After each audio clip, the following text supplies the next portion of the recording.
Hello friends.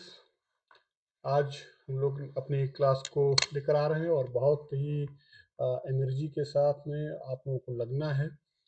नया साल है, 2026 है। आप सभी लोगों को हैप्पी न्यू ईयर, नए वर्ष की बहुत बहुत शुभकामनाएं।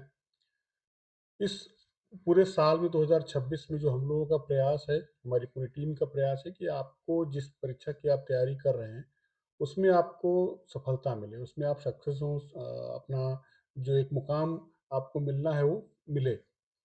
इसके लिए हम लोगों ने आपकी रणनीतियाँ हैं, आप अपने तरीके से पढ़ रहे हैं और जो हमारी रणनीतियाँ हैं, उस पे हम वर्क कर रहे हैं।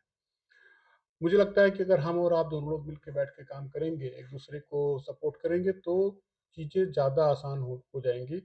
अभी फ़िलहाल हम लोग जो आपकी परीक्षा है, एलटी ग्रेड की परीक्षा है, हम उसको टारगेट करके चल रहे हैं। एक 17-18 तारीख में पेपर है, 17, 18 और 19। 3 डेट में पेपर आपका निश्चित है। लेकिन सबसे बड़ी समस्या है इस समय कि बहुत सारे लोग कह रहे हैं कि ये पेपर शिफ्ट हो सकता है या थोड़ा-सा आगे जा सकता है। अगर आगे जाता है तो आपके पास ज़्यादा टाइम है पढ़ने के लिए, जीएस पे वर्क करने के लिए बहुत ज़्यादा टाइम है, क्योंकि 30 नंबर का अगर पेपर है, 30 नंबर अगर आपको मिलने हैं और 30 में 30 मिल जाता है, तो आपके लिए सोने पे सुहागा जैसे काम होगा। बहुत ही आवश्यक भी है और बहुत आसान क्वेश्चन आते हैं। आप लोगों ने प्रीवियस पेपर देखे हैं, जो दिसंबर में पेपर हुआ है उसको भी आप लोगों ने देखा है। तो डरने की बात नहीं लग रही है, आसानी से आप लोग पेपर को सॉल्व कर सकते हैं। हाँ, जो कमिंग डेज़ में पेपर हैं, उसमें थोड़ा-सा आपको समय कम मिल रहा है, मेहनत ज़्यादा करनी पड़ रही है। तो हम लोग प्रयास कर रहे हैं, आप लोग भी लगिए और अगर पेपर कैंसल होता है तो ये आपके लिए फ्रूटफुल रहेगा, नहीं कैंसल होता है तो अभी तक तो हमारी जो रणनीति चल रही है हम उस पे वर्क करेंगे, ठीक है? और लेकर जो टॉपिक हम लोग चल रहे हैं, उसमें चीज़ें ज़्यादा कवर हो जाएँगी। ऐसा कोई डाउट हो आप लोगों को अपनी स्ट्रेटजी में, पढ़ाई में, तो आप लोग क्वेश्चन कर सकते हैं, एनी टाइम कर सकते हैं। ये आपका अपना चैनल है, आपका अपना प्लेटफ़ॉर्म है, तो अच्छे से वर्क कर सकते हैं। तो आइए डिस्कस करते हैं आज के क्वेश्चंस पे। इस पूरे क्लास में जो हम लोगों ने डिस्कस किया है, जो हम लोगों ने प्लान किया है, उसमें कुछ क्वेश्चंस हैं। उन क्वेश्चंस के माध्यम से हम आगे बढ़ेंगे, क्वेश्चन पे डिस्कस करेंगे, उसके आंसर पे, उसके ऑप्शंस पे और बहुत सारा हम लोगों ने कुछ क्लास के रूप में मटेरियल ऐसा अवेलेबल करवाया है, जिसको आप नोट करके आने वाले क्वेश्चंस में जो तैयारी है आपकी उसको नोट डाउन करके आगे बढ़ सकते हैं, ठीक है? कुछ क्वेश्चन है और कुछ नोट्स टाइप का है, ठीक है? ज्योग्राफी के भी क्वेश्चन हैं, हिस्ट्री भी के भी क्वेश्चन हैं और कुछ साइंस और करंट अफेयर्स के भी हैं। तो अ, अब जो पैटर्न चल रहा है इस नए साल में, उसमें हम लोग मिक्स करके लेकर चलेंगे जिससे आपका लगभग एरिया कवर होता रहे, ठीक है? तो आइए डिस्कस करते हैं। 1857 की क्रांति का तात्कालिक कारण क्या था? ये सबसे महत्वपूर्ण है। देखिए इसमें क्वेश्चन में पूछा तात्कालिक कारण क्या था? वैसे तो ये जितने भी कारण इसमें दिए हुए हैं कि लैप्स की नीति या डॉक्ट्रिन ऑफ लैप्स इसको बोलते हैं। धार्मिक कर जिसको बहुत सारा पहले मुगल काल में भी लगाया जाता रहा और उसके बाद अंग्रेजों ने भी कुछ-कुछ क्षेत्रों में धार्मिक कर लगाए थे। चर्बी वाले कारतूस जो सबसे महत्वपूर्ण कारण था ये, ठीक है? और भू राजस्व नीति। हम इस पे बाकी टॉपिक्स पे डिस्कस कर लेंगे, लेकिन अभी जो इस क्वेश्चन के अकॉर्डिंग आपका आंसर है वो चर्बी वाले कारतूस जो हैं, वो एप्रोप्रिएट आंसर है क्योंकि इसने जो चर्बी वाला कारतूस था, इसने जो आग में घी का कार्य किया था, ठीक है? कहा जाता है कि इसमें हिंदुओं को अ, का धर्म भ्रष्ट करने के लिए गाय की चर्बी, गाय के मांस की चर्बी लगाई गई थी और मुस्लिम लोग के लिए, ठीक है? मुस्लिमों के लिए सबसे कठिन समय होता है जब वो सूअर की चर्बी का प्रयोग करते हैं। सूअर की चर्बी ज़्यादा स्ट्रिच होती है और ज़्यादा इफ़ेक्टिव होती है, इसलिए सूअर की चर्बी का प्रयोग किया गया और गाय की चर्बी का।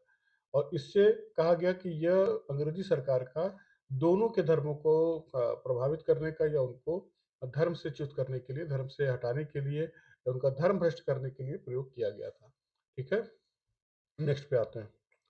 1857 की क्रांति का नेतृत्व कानपुर में किसने किया था? तो सबसे महत्वपूर्ण है कि देखो 4 ऑप्शन दिए हैं, चारों लोगों ने कहीं न कहीं किया था। रानी लक्ष्मीबाई ने कहाँ किया था? इन्होंने झांसी में किया था। नोट कर लीजिए इसको, ठीक है? इस पे कुछ-कुछ और पोर्शन होंगे, उसको भी हम लोग देखेंगे। बेगम हज़रत महल ने लखनऊ में किया था, और लखनऊ में ये एक बिरजिस कादिर हैं जो इनके बेटे हैं, बिरजिस कादिर। इनकी संरक्षा के रूप में इन्होंने बागडोर संभाली थी। बिरजिस कादिर को यहाँ पर नवाब घोषित कर दिया था, ठीक है? नाना साहेब को कानपुर में, ठीक है? और कुंवर सिंह जगदीशपुर, जगदीशपुर बिहार में है, ठीक है? तो थोड़ा-सा इसमें हम लोग देख लेते हैं। हमने ये नोट्स दिया है, ये आपके लिए इम्पोर्टेंट है, क्योंकि कुछ-कुछ क्षेत्र हैं, क्वेश्चन तो एक है लेकिन इसके ऑप्शन और भी दिए जा सकते हैं। तो दिल्ली में किसने किया था? बहादुर शाह द्वितीय ने। जब क्रांतिकारी दिल्ली पहुँचे तो उन्होंने लाल किले में पेंशन पर रह रहे बहादुर शाह जफ़र को अपना नेतृत्व दिया था। पहले तो बहादुर शाह जफ़र खुद ही नहीं समझ पा रहे थे कि 80 साल के ऊपर की अवस्था में वो इस लायक बचे हैं कि वो इन सैनिकों का नेतृत्व स्वीकार कर सकें। उसके बाद भी उनको लगा कि हाँ, एक ये नया अवसर है जिसपे कुछ किया जा सकता है। लखनऊ में बेगम हज़रत महल ने किया था, कानपुर में नाना साहब ने किया था, झांसी में रानी लक्ष्मीबाई ने, इलाहाबाद में देखिए लियाकत अली ने किया था। ये याद कर लीजिएगा, ये क्वेश्चन कई बार पूछा गया है कि इलाहाबाद में किसने किया है। बनारस में जनता ने खुद किया था, ठीक है? इसमें कोई स्पेसिफिक नेता नहीं था बनारस में। बिहार में कुंवर सिंह ने, जो हमने अभी बताया, जगदीशपुर में। पंजाब में भी जनता ने ही इसका विद्रोह का नेतृत्व किया था, और फतेहपुर में अजीमुल्ला ने। अजीमुल्ला का नाम ये आप नोट कर लीजिए, फतेहपुर में। फैजाबाद में मौलवी अहमद उल्ला ने। तो दो दो नाम आपके सामने हैं, एक अजीमुल्ला फतेहपुर में, इसमें कंफ्यूज मत करिएगा, और बरेली में खान बहादुर ने किया था। इसको याद कर लीजिएगा, ठीक है? नेक्स्ट प्रश्न, निम्न में से कौन सी मिट्टी कपास की खेती के लिए उपयुक्त होती है? तो काली मिट्टी जो होती है वो कपास के लिए उपयुक्त होती है, ठीक है?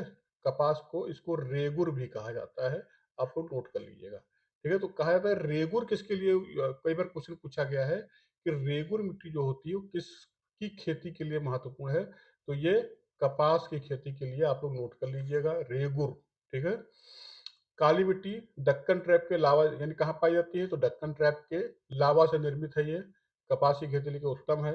इसमें आयरन, चूना, कैल्शियम, मैग्नीशियम और एल्यूमिना से ये भरपूर होती, खूब होता है।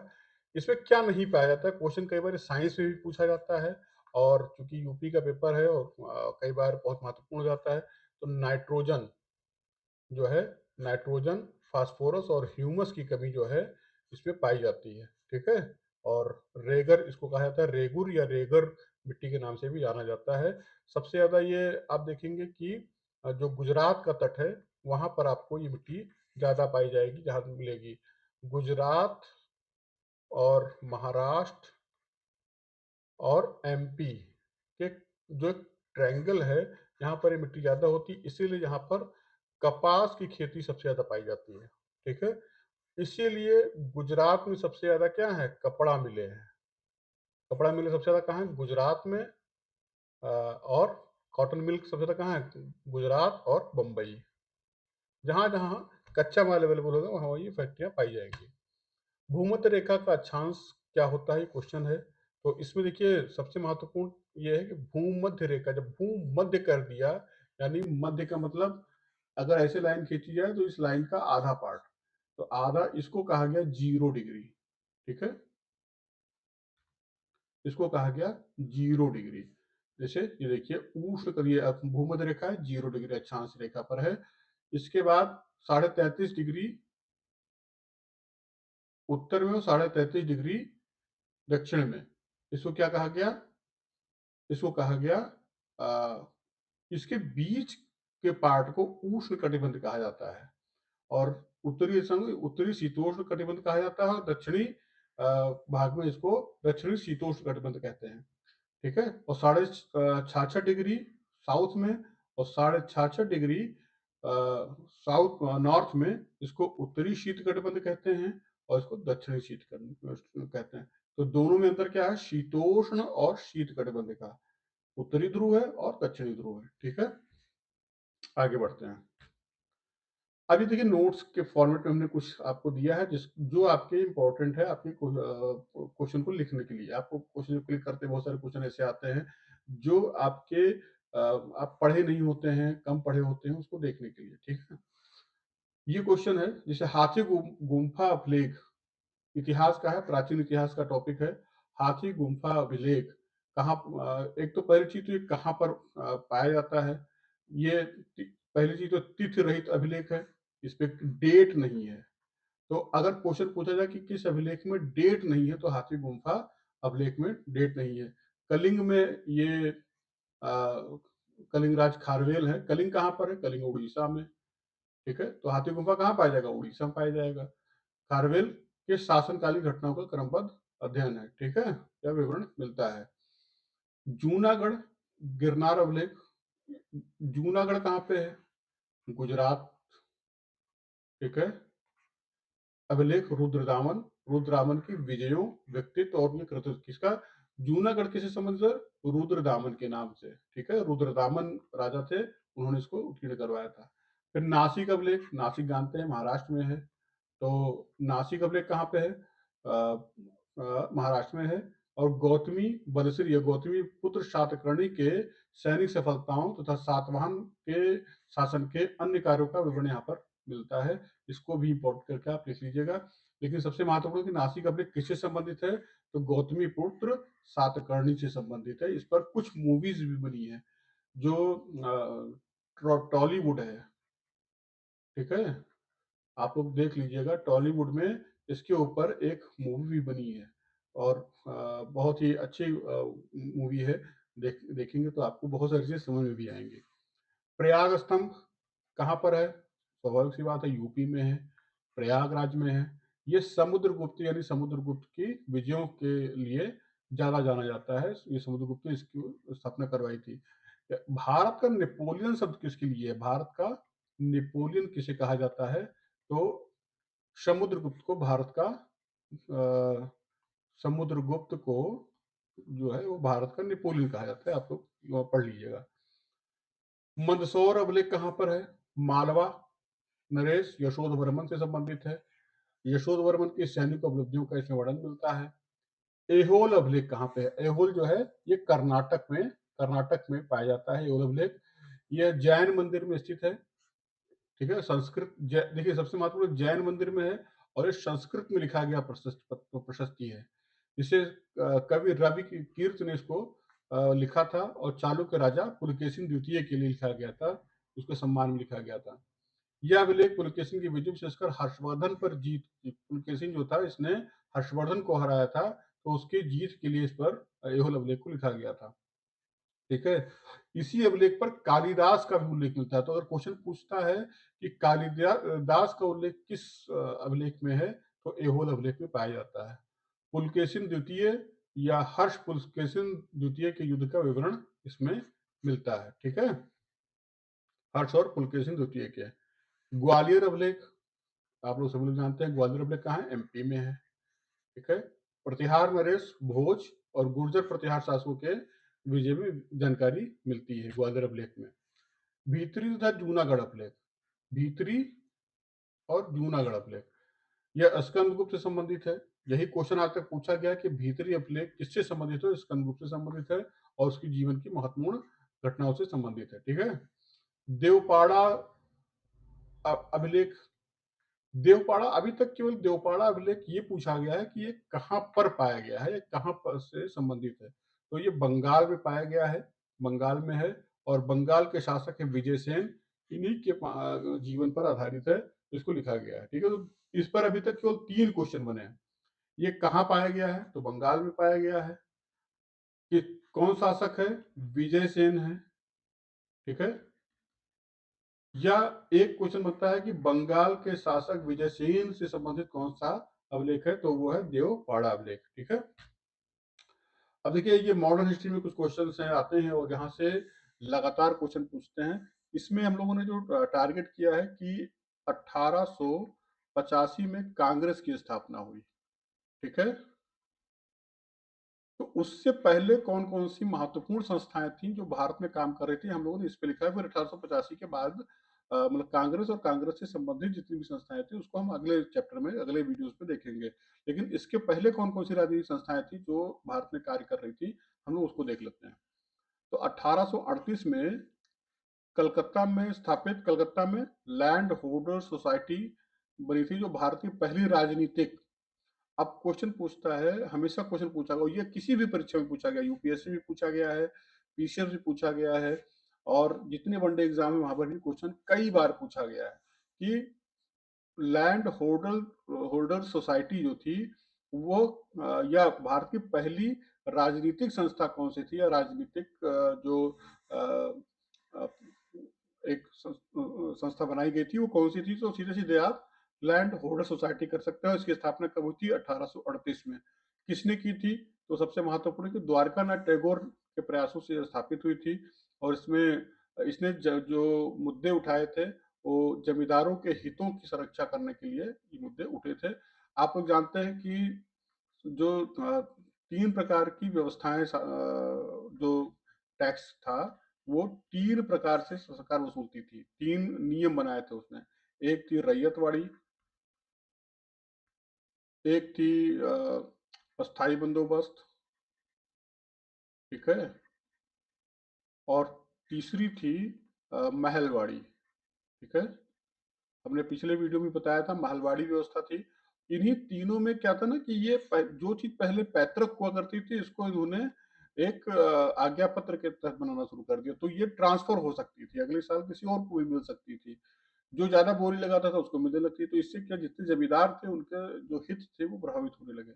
इस तब जाके जो बड़े बड़े जमींदार थे या बड़े बड़े घराने थे, वो मिल के एक लैंड होल्डर सोसाइटी बनाते हैं कि उनके हितों की रक्षा के लिए जो अंग्रेज अधिकारी हैं उनसे बात की जाएगी। इसमें प्रमुख जो नेता थे वो प्रसन्न कुमार ठाकुर और राजा राधाकांत देव थे। तो क्वेश्चन पूछा जाता है कि राजा राधाकांत देव जो थे वो किस संस्था से जुड़े हुए थे? तो लैंड होल्डर सोसाइटी। या ये क्वेश्चन पूछ सकता है कि लैंड होल्डर सोसाइटी की स्थापना कब हुई थी? तो 1838 में हुई थी। फिर 1853 में बंगाल ब्रिटिश एसोसिएशन की स्थापना की गई थी। 1843 यानी 1843 में कहाँ की गई थी? बंगाल में। अच्छा देखिए, जो शुरुआती जितने भी संगठन हैं वो बंगाल में ज्यादा होंगे, बंगाल में होंगे या मुंबई में होंगे या मद्रास में होंगे, क्योंकि अंग्रेजों का सबसे पहला जो कदम था वो इन्हीं तीन जगह पर पड़ा था, और यहीं से इन्होंने सुधार की बातें की थी और प्रशासन लिया था। 1857 की क्रांति हुई, उसके पहले 1757 1757 में प्लासी का युद्ध हुआ, और 1764 में बक्सर का युद्ध हुआ था। तो आप नोट कर लीजिए, प्लासी हुआ था 1757 में और बक्सर हुआ था 1764 में, ठीक है? इन दोनों ने युद्धों ने अंग्रेज सरकार को, अंग्रेजी जो कंपनियां आई थी उनको राजनीतिक सत्ता भी दे दी थी, जिससे वो यहाँ पे कानून बनाने का काम करने लगे थे, ठीक है? या अंग्रेजी कानून लागू करने का काम करने लगे थे। तो 1843 में बंगाल में ब्रिटिश एसोसिएशन, ठीक है, बंगाल इसका नाम ही था, बंगाल ब्रिटिश एसोसिएशन की स्थापना हुई थी। कहाँ पे हुई थी? बंगाल में कलकत्ता में। तो क्वेश्चन ये भी पूछता है कि बंगाल ब्रिटिश एसोसिएशन की स्थापना कहाँ हुई थी? तो कलकत्ता में हुई थी। इस संस्था की स्थापना भी द्वारकानाथ टैगोर ने की थी। उनकी बहुत बड़ी भूमिका थी इसमें। संस्था ने अंग्रेजी शासन के अंतर्गत भारतीय जनता की वास्तविक स्थिति को जानने का प्रयास किया, और इसके ये एक ऐसी संस्था थी, बंगाल ब्रिटिश एसोसिएशन, जिसके एक अंग्रेज सदस्य थे, जॉर्ज थॉमसन। ये आप नोट कर लीजिए कि जॉर्ज थॉमसन जो थे वो किस संस्था से जुड़े हुए थे? तो ये थी बंगाल ब्रिटिश एसोसिएशन, ठीक है? ब्रिटिश इंडियन एसोसिएशन सबसे महत्वपूर्ण संस्था थी। इसकी स्थापना कब की थी? 28 अक्टूबर 1851 को। ब्रिटिश इंडियन एसोसिएशन, इसका पूरा नाम क्या है? ब्रिटिश इंडियन एसोसिएशन की स्थापना, इसकी स्थापना कहाँ हुई? कलकत्ता में, ठीक है? इस संस्था के संस्थापक सदस्यों में राजेंद्र लाल मित्र, ठीक है, राजेंद्र लाल मित्र, राधाकांत देव,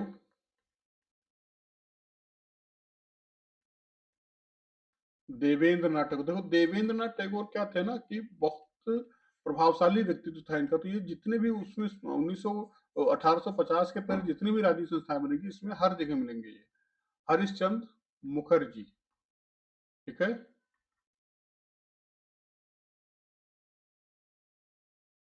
तो इन्होंने क्या किया, भारतीय संस्थाओं के राजनीतिक अधिकारों की मांग को लेकर प्रश्न उठाए थे और उसको स्थापित किया था।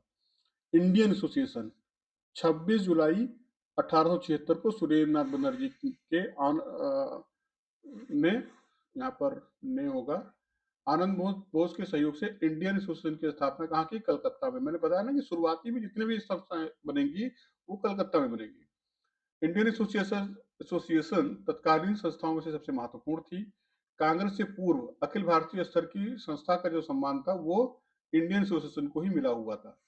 तो हमेशा ये ध्यान रखिएगा कि ये क्या थी, अखिल भारतीय स्तर की। उसके पहले कितने थे, उतनी उसके पहले जितनी भी संस्थाएं थी वो क्या थी, एक क्षेत्र तक सीमित थी। तो पहली बार इंडियन एसोसिएशन जो थी वो अखिल भारत यानी पूरे संपूर्ण भारत के लोगों को लेकर, इसने दो काम किए। सिविल सेवा को सुधार के लिए, जो आज की परीक्षा देख रहे हैं आप, सिविल सर्विसेज में सुधार होना चाहिए। और दूसरा, इल्बर्ट बिल का इन्होंने विरोध किया था, ठीक है, या उसके विवादों से आंदोलन चलाया गया था। इसमें इंडियन एसोसिएशन की स्थापना से क्वेश्चन पूछता है कि कब हुआ था, तो 1876 में हुआ था। इस चीज को इसी पॉइंट से नोट कर लिए, जो इसे हम आपसे जो एक्सप्रेस कर रहे हैं, बता रहे हैं कि किसी भी संस्था की स्थापना, या मैं क्वेश्चन भी फ्रेम कर रहा हूँ कि क्या क्या पूछा गया है। एक क्वेश्चन पे ही नहीं रुकना है या एक टॉपिक पे नहीं रुकना है, एक ही टॉपिक से वेरियस टाइप से क्वेश्चन पूछ सकते हैं। तो हम लोग उसको भी देखते हुए आगे बढ़ेंगे, ठीक है। Next question, east India association. देखिए इसके पहले क्या है, इंडियन एसोसिएशन, और इसके बाद है ईस्ट इंडिया एसोसिएशन। इसको इसकी स्थापना कहाँ हुई थी, 1866 में, 1866 में। किसने की थी, दादा भाई नौरोजी ने, ठीक है। तो दादा भाई नौरोजी ने इसकी स्थापना की थी लंदन में। कहाँ हुई थी, लंदन में। ईस्ट इंडिया एसोसिएशन की स्थापना कहाँ हुई थी, लंदन में। और ये भारतीय समस्याओं से ब्रिटिश जनमत को प्रभावित करने के लिए इसकी स्थापना की गई थी। तो एक क्वेश्चन और बनता है कि ग्रैंड ओल्ड मैन किसे कहा गया, तो दादा भाई नौरोजी को, ठीक है। इन्होंने ही ड्रेन ऑफ वेल्थ का कॉन्सेप्ट दिया, ठीक है।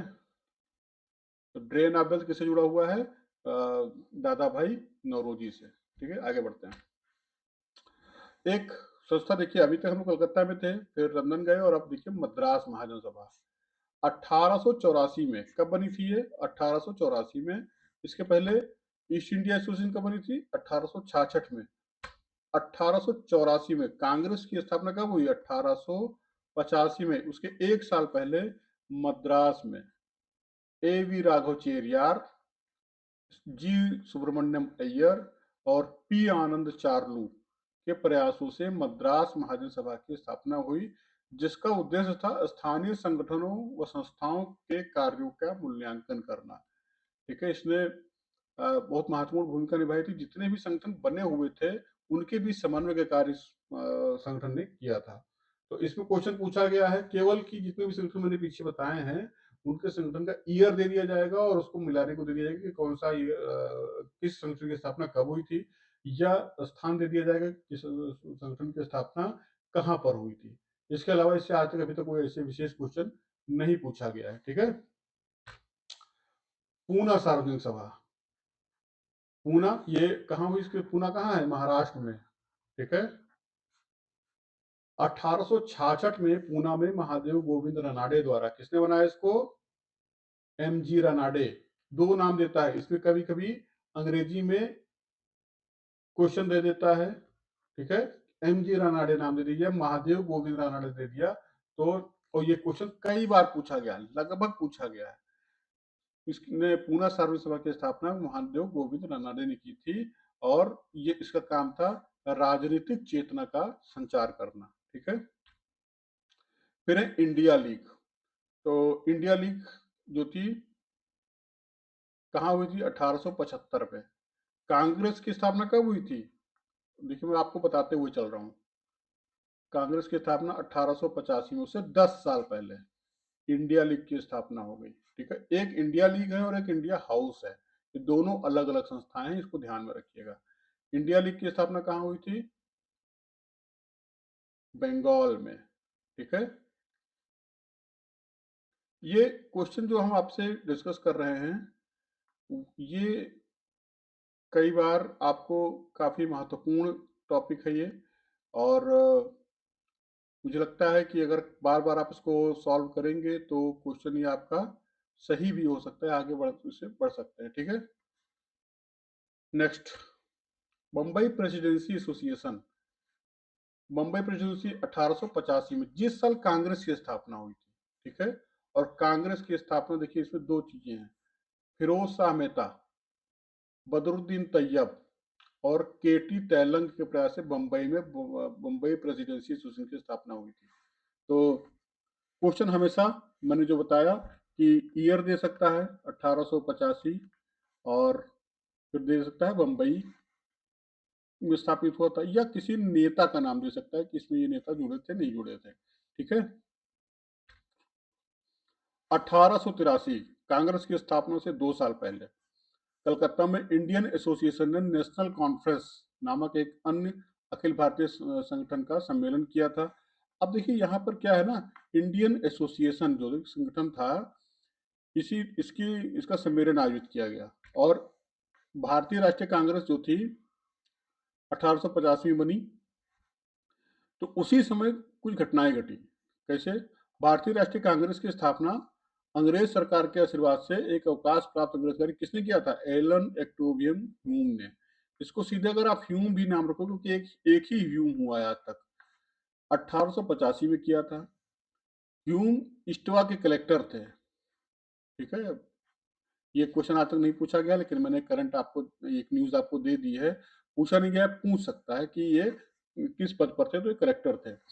1884 में भारतीय राष्ट्रीय संघ की स्थापना की थी। तो ये कहा जाता है कि भारतीय राष्ट्रीय संघ की स्थापना कब हुई थी? 1884 में, और इसका पहला अधिवेशन बुलाया गया था 28 दिसंबर 1885 को बंबई में। कहाँ बुलाया गया था? गोकुलदास तेजपाल संस्कृत विद्यालय में। तो ये क्वेश्चन कई बार पूछा गया है, इसको जरूर नोट कर लीजिए कि जो कांग्रेस है, भारतीय राष्ट्रीय कांग्रेस है, उसकी स्थापना कब की गई थी, क्या तारीख की थी, कहाँ की गई थी, और उसका पहला सम्मेलन कहाँ हुआ था, यानी गोकुलदास तेजपाल संस्कृत विद्यालय में आयोजित किया गया था। इसी सम्मेलन में जो पहला सम्मेलन यहाँ बुलाया गया, इसमें दादा भाई नौरोजी के सुझाव पर भारतीय राष्ट्रीय संघ का नाम बदलकर भारतीय राष्ट्रीय कांग्रेस नाम रख दिया गया था। यानी जो भारतीय राष्ट्रीय कांग्रेस का आज का नाम है, जो कांग्रेस आज चल रही है, इसका पहला नाम था भारतीय राष्ट्रीय संघ, जिसको ह्यूम ने इसको नाम दिया था, और दादा भाई नौरोजी ने इसका नाम बदल के आज का भारतीय राष्ट्रीय कांग्रेस कर दिया। चलिए, एक नेक्स्ट क्वेश्चन है, 1924 में बहिष्कृत हितकारिणी सभा की स्थापना किसने की थी? तो ये आपके लिए सबसे महत्वपूर्ण है। ठीक है, इसको डॉक्टर बी आर अम्बेडकर ने इस संस्था की स्थापना की थी। बहुत महत्वपूर्ण है। दलित मूवमेंट जितना भी भारत में चला, दलित आंदोलन, ठीक है, उसके सूत्रधार थे बी आर अम्बेडकर। और जो अनुच्छेद 17 है या अनुच्छेद 15 है और 16, ये इस विशेष रूप से इसमें जो सुविधाओं की बात है, वो बी आर अम्बेडकर की देन है। इसको नोट कर लीजिएगा। भारत के प्रथम मुख्य निर्वाचन आयुक्त कौन थे? तो सुकुमार सेन को भारत का पहला मुख्य निर्वाचन आयुक्त कहा जाता है। सितंबर 2025 में भारत सरकार द्वारा समुद्र प्रदक्षिणा कार्यक्रम शुरू किया गया। इसका मुख्य उद्देश्य क्या है? तो महिला, देखिए, समुद्र प्रदक्षिणा नाम है इसका। ठीक है, ये इसलिए इंपॉर्टेंट है क्योंकि यह महिला नौसेना चक्र से संबंधित है।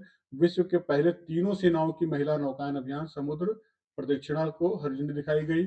ये जो नारी शक्ति पर बेस है, जिसे मिशन शक्ति का नाम दिया जा रहा है, अभी मिशन शक्ति यूपी में चल रहा है। ठीक है, तो स्त्रियों की सुरक्षा करोगे इसमें तीनों सेनाओं, जो 3 सेना है भारत की, कौन कौन सी 3 सेना है? थल सेना, वायुसेना और जल सेना, इसकी इन तीनों से जो महिलाएं थी, 10 महिलाओं ने इसमें प्रतिभाग किया और आगे गई। इसका नेतृत्व किसने किया था? Lieutenant colonel Anuja Warudkar. ठीक है, ये नाम जरूर नोट कर लीजिएगा। क्वेश्चन, ये करंट का क्वेश्चन है, जरूर पूछ सकता है कि जो समुद्र प्रदक्षिणा कार्यक्रम हुआ उसका नेतृत्व किसने किया था? तो कर्नल अनुजा वरुड़कर ने किया था। इसमें 10 महिला अधिकारी शामिल होते हैं। और इसमें कौन सा पोत लिया गया? तो पोत था त्रिवेणी। ठीक है, त्रिवेणी पर 9 महीने का कार्य, ठीक है, चलेगा। देखिए, अब ये कुछ टॉपिक है, इसको नोट कर लीजिए, बहुत जरूरी है। हमने आज तक नहीं देखा कि ये जो लिस्ट हमने दी है इससे बाहर से क्वेश्चन आया हो। करंट जो क्रांतिकारी गतिविधियां हुई भारत में, उससे उसके कुछ संस्थाएं थी और उसके कुछ संस्थापक थे, जिससे जरूर क्वेश्चन आया है। तो आइए देख लेते हैं। मित्र मेला जो थी, इसकी स्थापना किसने की थी? मित्र मेला की स्थापना की थी वीडी सावरकर ने। कब की थी? 1899 में। कहाँ की थी? कहाँ पे की थी? नासिक में।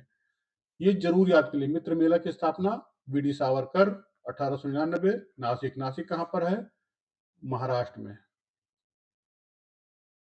अभिनव भारत, अभिनव भारत की स्थापना कहाँ की थी? वीडी सावरकर ने की थी और 1906 में की थी। लंदन और भारत में दोनों में एक साथ इसकी स्थापना की गई थी। अनुशीलन समिति, इसकी 2 शाखाएं थी, दोनों को आगे हम देखेंगे। बारिंद्र कुमार घोष और जतीन नाथ मुखर्जी ने की थी 1902 में। कहाँ की थी? कलकत्ता में। ठीक है। और युगांतर, बारिंद्र कुमार घोष, जो ये बीके घोष लिखा हुआ पर, यही बारिंद्र कुमार घोष ने युगांतर की स्थापना की थी। और इसमें दूसरे व्यक्ति थे भूपेन्द्र नाथ दत्त। इसकी स्थापना 1906 में हुई थी और इसकी भी स्थापना कब हुई थी? कलकत्ता में। ठीक है। भारत स्वशासन समिति तथा इंडिया हाउस, जिसे अभी मैंने आपको पिछले बोला था इंडिया हाउस की स्थापना कब हुई थी, तो इंडिया हाउस जो था वो श्यामजी कृष्ण वर्मा ने इसकी स्थापना की थी। कहाँ की थी? लंदन में की थी और 1905 में। उसी समय हमारे यहाँ भारत में स्वदेशी मूवमेंट चल रहा था। ठीक है। बंगाल विभाजन क्या हुआ था? लागू हो चुका था। ठीक है। एक क्वेश्चन आता है कि अंजुमाने मोहिब्बाने वतन, इसकी इसकी स्थापना किसने की थी? सरदार अजीत सिंह ने। ये भगत सिंह के चाचा थे। लाहौर में इसकी स्थापना की गई थी। इंडिया सोसाइटी, मैडम भीकाजी कामा, मैडम कामा कहा जाता है, इन्होंने किया था। इसकी स्थापना पेरिस में किया था 1906 में। Hindu association of the America, ये जरूर याद कर लीजिएगा, क्योंकि ये सोहन सिंह भकना इसकी स्थापना किए थे 1913 में, पोर्टलैंड में। ठीक है। फिर इसके सबसे महत्वपूर्ण टॉपिक, इसमें जितने भी टॉपिक मैंने बताए हैं सारे इंपॉर्टेंट हैं आपके लिए और इसको जरूर नोट कर लीजिएगा। गदर, युगांतर आश्रम, इसकी स्थापना सोहन सिंह भाकना, लाला हरदयाल ने की थी। 1913 में सैन फ्रांसिस्को में किया गया था। हिंदुस्तान रिपब्लिक एसोसिएशन, इसकी स्थापना सचिन सान्याल ने की थी, राम प्रसाद बिस्मिल और योगेश चटर्जी ने 1924 में की थी। कानपुर, इसको HRA बोलते हैं। ठीक है, हिंदुस्तान रिपब्लिक, इसी को बाद में HSRA बोला जाने लगा। ठीक है। फिर है भारतीय गणतंत्र सेना, इसकी स्थापना सूर्यसेन ने की थी। कहाँ की थी? चटगांव में, यानी कहाँ है? बंगाल में। आज का बांग्लादेश जो है वो पहले भारत का अंग हुआ करता था। वहीं पर सूर्यसेन मास्टर थे, टीचर थे, इन्होंने इसकी स्थापना की थी 1930 में चटगांव में। भारत नौजवान सभा, इसकी स्थापना की थी भगत सिंह ने, छविलाल ने और छबिलदास ने और यशपाल ने 1926 में पंजाब में। लाहौर छात्र संघ, सुखदेव और भगत सिंह ने की थी 1925 में पंजाब में। और ढाका अनुशीलन समिति, मैंने भी आपको बताया कि 2 अनुशीलन समिति जो बनी थी, उसकी 2 शाखाएं थी। ढाका समिति थी, ढाका में इसकी की गई थी शाखा थी, और एक थी कलकत्ता में। तो ढाका अनुशीलन समिति की इसके जो थे नेता थे, ये पुलिनदास थे। ये इसकी स्थापना 1900